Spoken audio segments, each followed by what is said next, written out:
भगवान श्री खोजते खोजते सुतीक्ष्ण के पास पहुंचे हैं।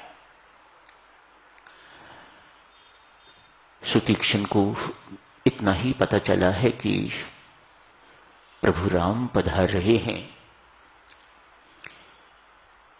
इससे अधिक खुशी का समाचार और क्या हो सकता है। सुतीक्ष्ण इस सूचना को पाकर तो उन्मत्त हो गए हुए हैं।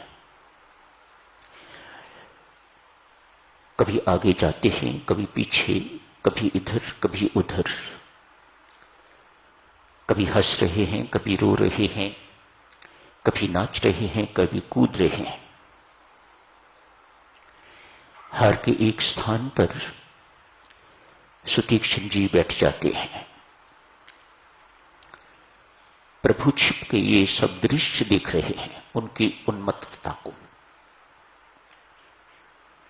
उनकी मस्ती को भगवान देख रहे हैं और अपार हर्षित हो रहे हैं। ध्यानस्थ सुतीक्ष्ण, समाधिस्थ सुतीक्ष्ण अंतर्मुखी हुआ है।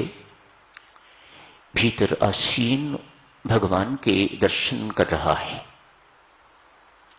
उनके दर्शन कर करके निहाल हो रहा है।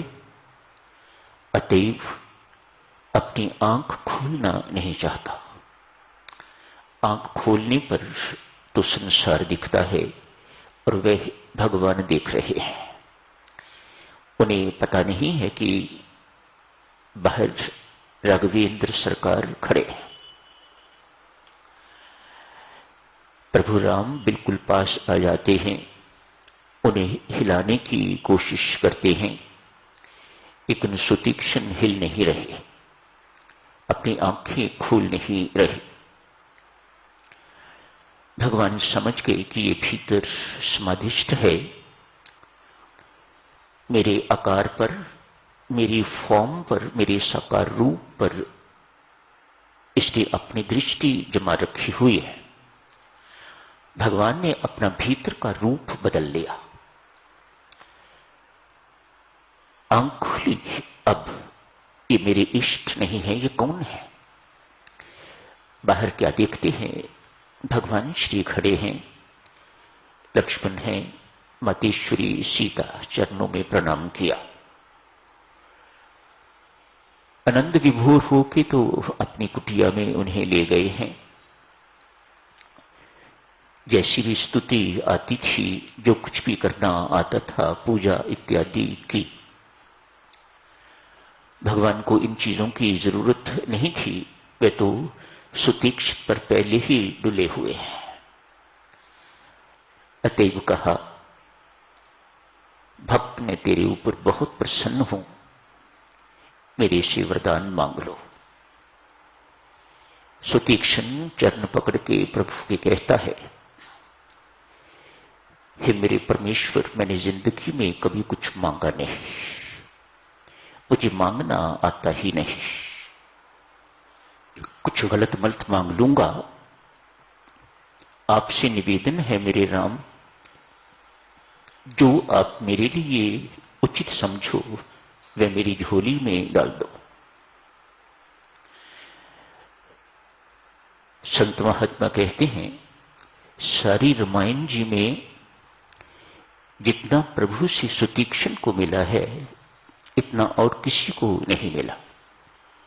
इन वन गो इतनी कहने की देरी थी, मुझे मांगना नहीं आता, मैंने कभी मांगा नहीं।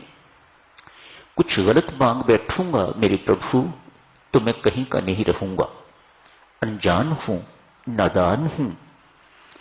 अतएव मुझे जिस योग्य आप समझो, अयोग्य समझो, योग्य समझो, जो कुछ आप मुझे देना चाहते हैं, मेहरबानी करके मेरी झोली में डाल दीजिएगा। भगवान और प्रसन्न हुए हैं उनकी निष्कामता पर।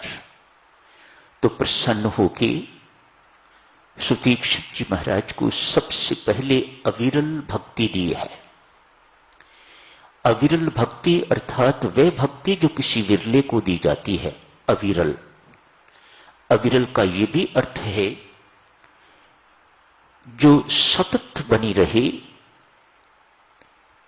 अखंड बनी रहे, अविच्छिन्न बनी रहे, वह स्मरण भक्ति भगवान ने सुतीक्षण को दे दी। ज्ञान विज्ञान से संपन्न कर दिया, सभी सद्गुणों से संपन्न कर दिया, वैराग्य से संपन्न कर दिया। सुतीक्षण मालामाल हो गया है।